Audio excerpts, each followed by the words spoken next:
Hello, this is Beth, and this is YouTube Pagan question number 45. Favorite pagan spiritual books. Bibliophile here. I can't move very much because I currently have a lap full of books. Oh, there's Thoth. Thoth was hiding. One other book I was going to grab, but it's currently hiding too, so it obviously doesn't want to be talked about. Book slide. Okay. Stop it. This is my first book on witchcraft. I was like 12 or 13. And Bleak was about all there was out there. Oh, look. The receipt. Oh, no, that's for a different one. Never mind. But, yeah. I have a receipt from 1995. Barnes & Noble in here. Not when I bought this book.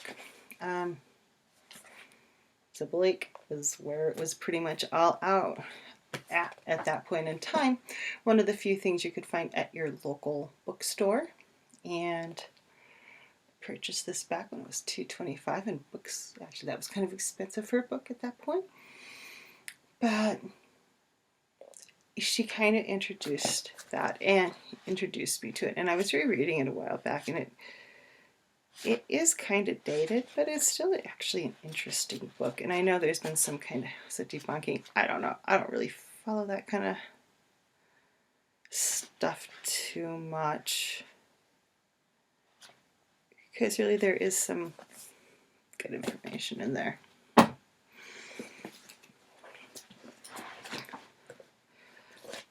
Librno, Psychonaut. And I had this book for a long while. And this was really kind of my first introduction to magic outside of like witchcraft. So that was been with me. I can't remember how I came by this one. I think it kind of got acquired from the Death Rock house. But useful tome. And mind you, this is just like a little brief snippet of stuff that I have been like, that has made an impression on me over the years, stuff that I still use in regards to like Librno, Psychonaut, not so much Bleak. She's just kind of there because she's like my first book in witchcraft ever. She was my silver broomstick lady. Book of Thoth. Oh my God. This, like, when I read this, it has its moments where you just want to stab Aleister Crowley with a fork repetitively. But there are points of brilliance in this. And it's dated. It reads like some dude that grew up in the Victorian era wrote it. But it is well worth the read.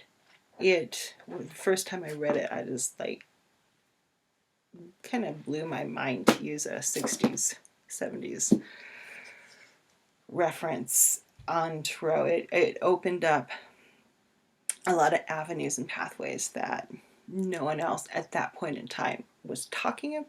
I mean, and he's old. No one was talking about it. You see some of his theory a bit more coming out in the newer books, but in the standard stuff you had back then, you didn't get,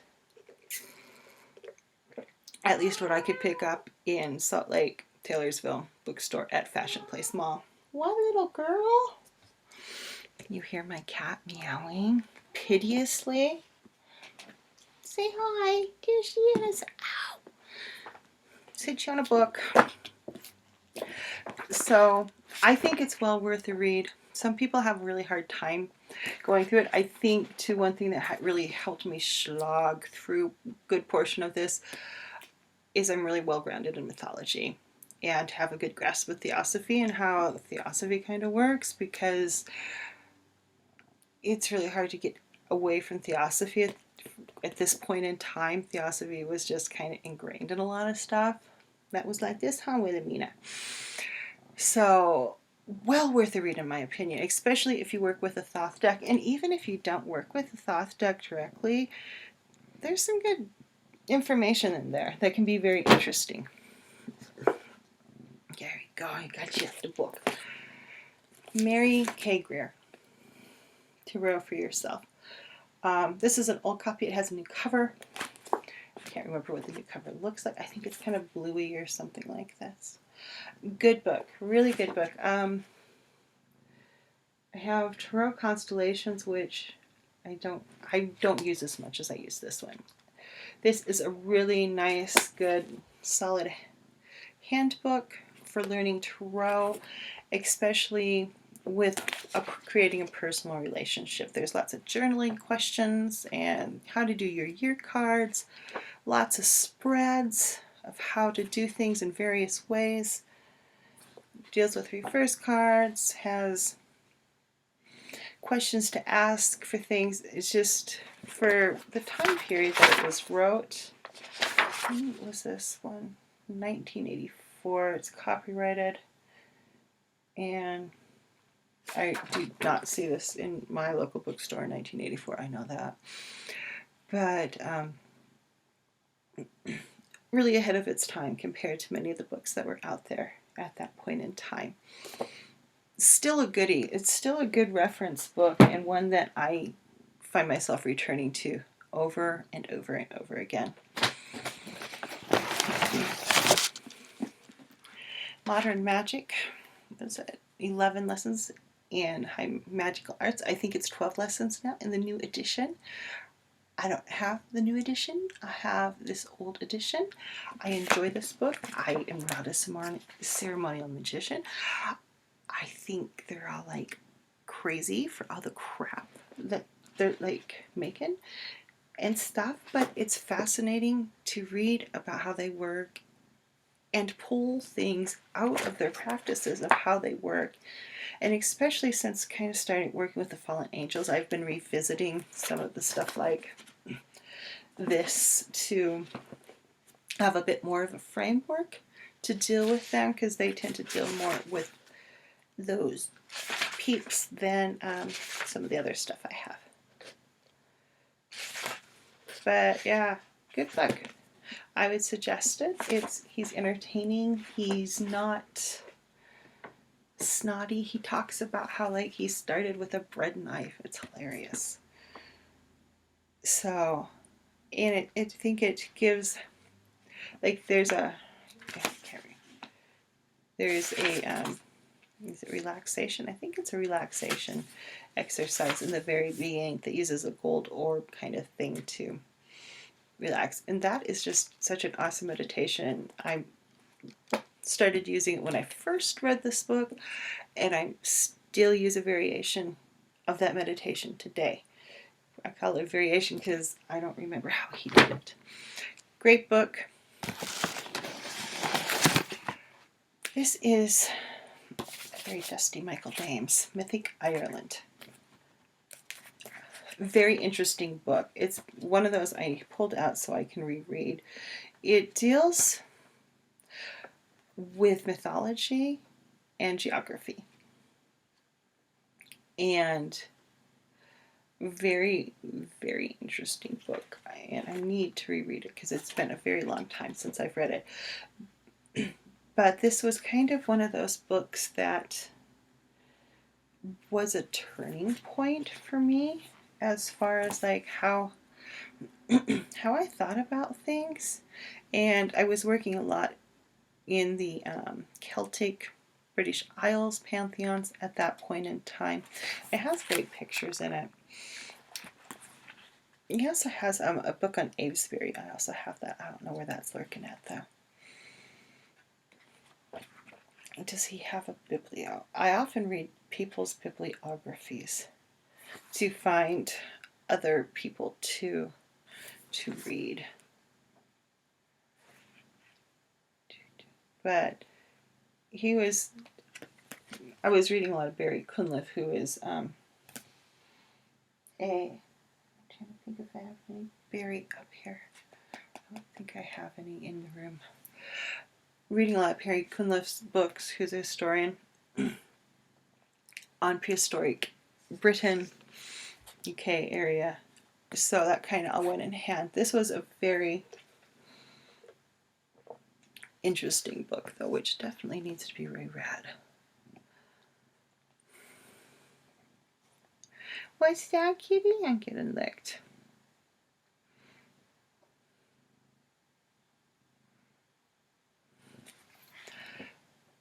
But yeah, it's one of those things that I don't have the Salisbury Treasure by him. The Great Goddess Rediscovered. I only have the Avebury Cycle and Mythic Ireland. It was kind of interesting to read this and use of direction within Irish, and this is specifically Ireland, Irish mythology, and how it kind of correlates to how things have worked out. It was very interesting. I remember it being very pivotal. I need to reread it. I'm actually not doing too bad. It's only 11 minutes. I read a lot, period. It doesn't matter. I just read quite a lot, and I don't know where Idrid Thorson, who's up there on the bookcase, for runes. Guy I really like. Stop licking me. He has some very good solid stuff on runes. I tend to go to him when it comes to that kind of stuff. Huggins Torah 101. Oh my God. Good. Very good Tarot book. I think really, if I had the Kim Huggins Tarot book, my Tarot for Yourself, and my Book of Thoth, if those were the only 3 Tarot books I could keep, I'd be fine. Kim Huggins Tarot 101.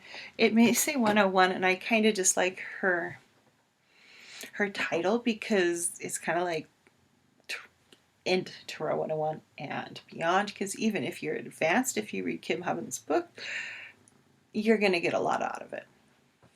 Because a lot of times, like, you have certain books where you read them and they are very beginner oriented, they're very codified, and not so much giving you ways to leap into your own understanding so much of the cards. And I think Kim Huggins really does that a lot. The Mary Kay Greer book also helps with that.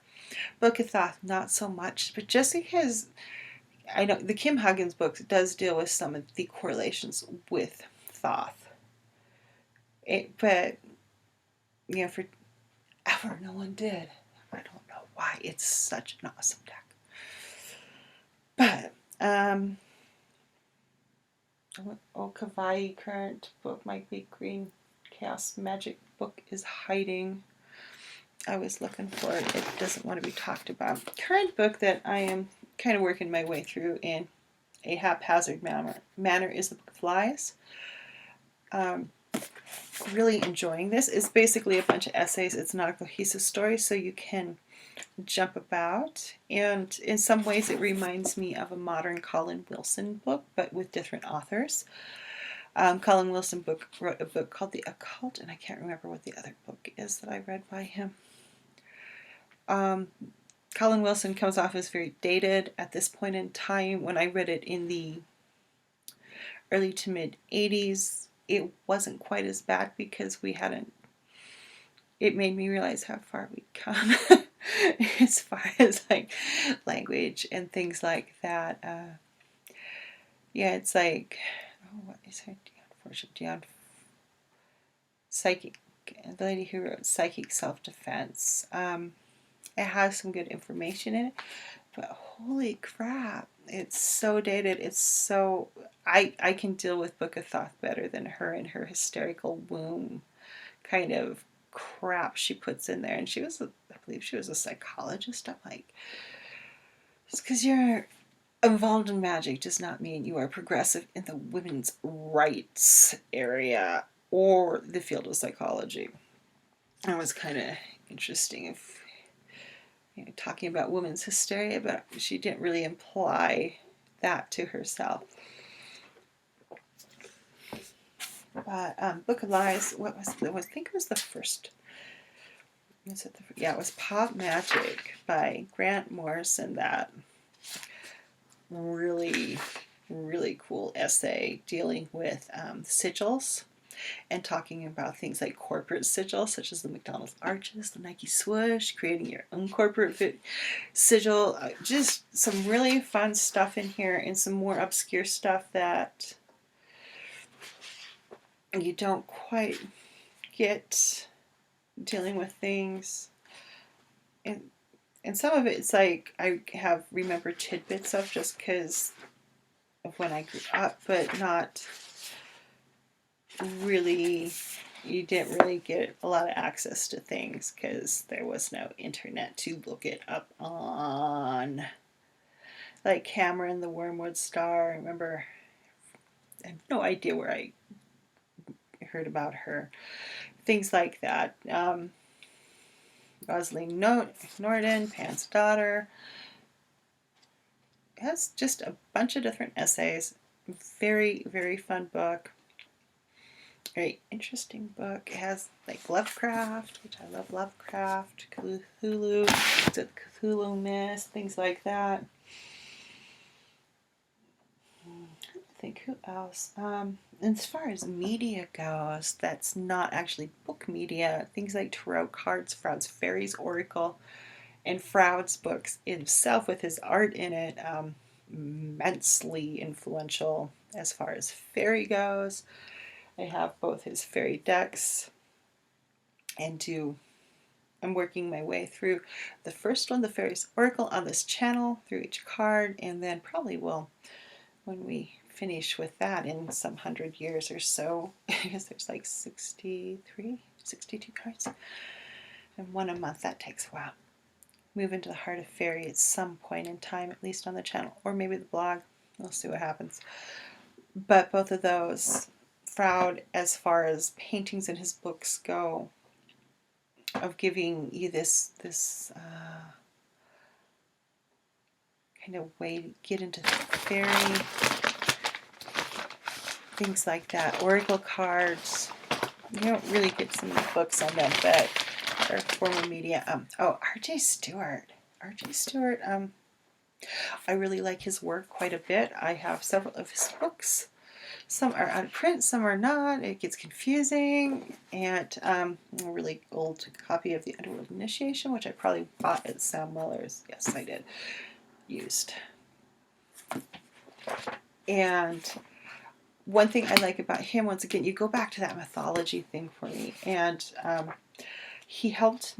It's interesting when you start reading him, some of his stuff, because he is also a musician. So he pulls a lot from the musical tradition and oral musical traditions that are out there.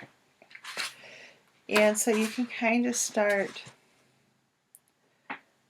looking, if you're listening to Celtic music, it gives you a good idea if you're listening to something that was just kind of entertainment, and you can, or if you're listening to something more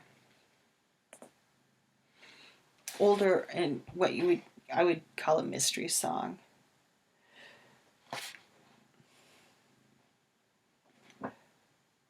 Yeah, you see different variations of things in there. And this is a section from The Cruel Mother. She took a penknife long and sharp and stabbed those pretty babes through their hearts. She dug a grave by the light of the moon and covered it over with dirt and stones. One day, as she was going to church, she spied two pretty babes stood in the porch. Oh, babes, if you were mine, I'd dress you up in satin fine.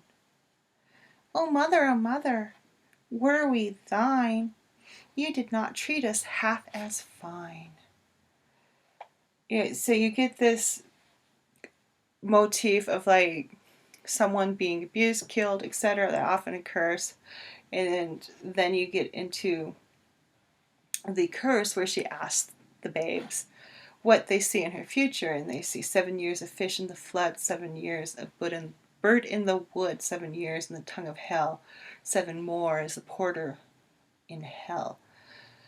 And there's a variation of Omnia, I think I talked about in the music art one that has this one, but it's a different version of the Cruel Mother. And so you start seeing like that, Willie's Lady, excellent mystery song, and oh, what was it? Not the Greyhound one. Oh shit, what is it called? I think it's Edward, something Edward, but goes on, and you listening to it, and I'm like, oh wait a minute. It talks about like turning into a greyhound and all sorts of stuff, but all this kind of stuff helps you recognize how you want your magic to work, I think, too, of how you want it to show up in your spiritual life, in your life. So, and okay, I'm just going to shut up talking about books because I can just keep pulling books and talking. Thank you for watching it. If you have made it through all 21 minutes or so of this video, kudos to you and thank you very much. Bye.